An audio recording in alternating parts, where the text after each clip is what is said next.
Hello, childrens. Mr. Bruce here, continuing with our story week of Disney 5-minute stories. This week, from the Cars series, Lightning McQueen. But first, eyes watching, ears listening, voices quiet, body calm. Okay, off we go. It had been an exciting afternoon in Radiator Springs. Lightning McQueen had just been on TV talking about the big Piston Cup tiebreaker race. Do you think he can beat the chick hick Sally the sports car asked? Oh, Mater said, Lightning can beat anybody. I sure wish we were there to cheer him on. Well, said Doc, the town doctor, I've been thinking about that. Maybe we should just all head out there. He's still a rookie. He needs us.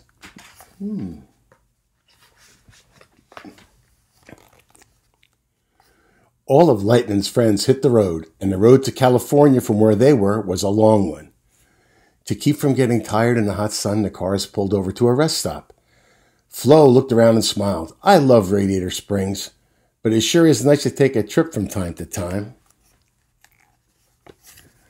After resting, the cars went on their way.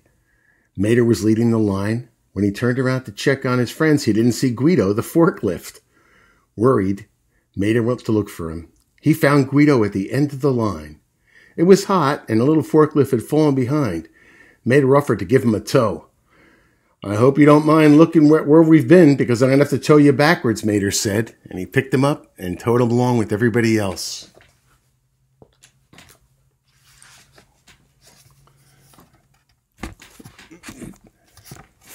Finally, Radiator Springs gang arrived at the Los Angeles International Speedway.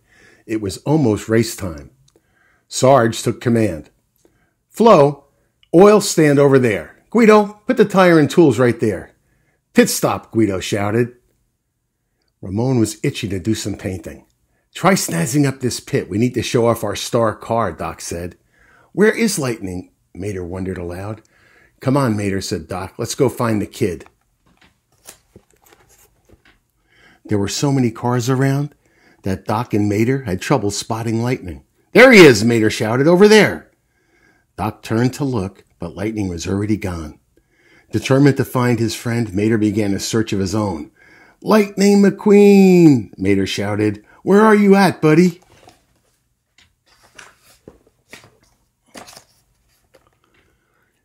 Mater spotted the tent for Rusty's, Lightning's racing sponsor. Maybe Lightning was in there. Inside, Mater found himself surrounded by old rusty cars. Hey, you're Toe Mater, said an old van. Lightning's pal, we've heard about you. How about a free sample, Mater said a grinning blue car. We'll take some of that rust off your bumper. Rust on me?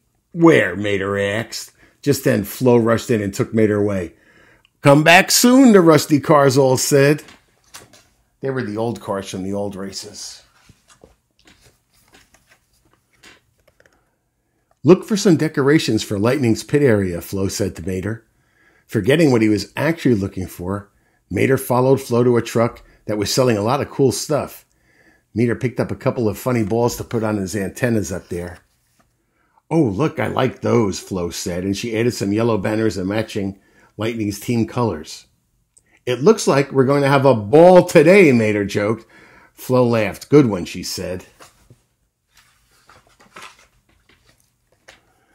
Meanwhile, Doc had gone to the other side of the track to check out the other crews. When he got next to the Chick Hicks tent, he heard something very bad. Chick was telling his crew, I'm going to win this time no matter what I have to do. I'm going to force that kid off the track. Doc knew he had to warn Lightning that Chick was up to his usual dirty tricks, but he couldn't find Lightning. Well, Doc found Mater and told him about Chick's plan. We got to warn Lightning, said Mater. The guard said, this area is for press only. Hey, that's Doc Hudson you're talking to, Mater said. The guard stood his ground and said, I don't care who he is. No one gets through here, and that's final. Doc turned away. It looked like he wasn't going to get to see Lightning in time. Sorry to let you down, kid, he said politely. Mater didn't like seeing Doc look so sad. What could he do? Here, Doc, this is for you, Mater said, and he gave him an antenna ball. It has Lightning's number on it. We're part of his team. He needs us. Doc grinned. You're right, Mater. We came here to help, and that's exactly what we're going to do. Mater spun around and let out a holler. Whee! Here we come, Lightning. Let's get to the pit, he said. And tell Ramon I need a special paint job, Mater. The pit is where they keep the cars before the race when it starts. This is what friendship is all about, Doc thought, as he drove up to the crew chief platforms. The crowd roared as Doc stood there proudly. Ramon finished painting the blazing words on Doc's side. Fabulous Hudson Hornet. Look, he's going to race. Doc. As Lightning made a turn around the track, he saw his Radiator Springs friend in a pit crew. They saw him up there in the Hornet, and they came to cheer him on. Kids, keep an eye on Hicks, Doc said. He's up to no good. But Lightning, he wasn't worried. He knew that Doc and Mater and his friends were looking out for him. Newly energized, Lightning revved his motor and took off down the racetrack. Ka-chow! Well, I'm glad they got in touch with him before the race to let him know, but he would have beaten him anyway. All right? I'll be back next week with some more books. We'll do some more Pixar books and maybe some others. Until then, be good to your folks and wash your hands. Bye-bye.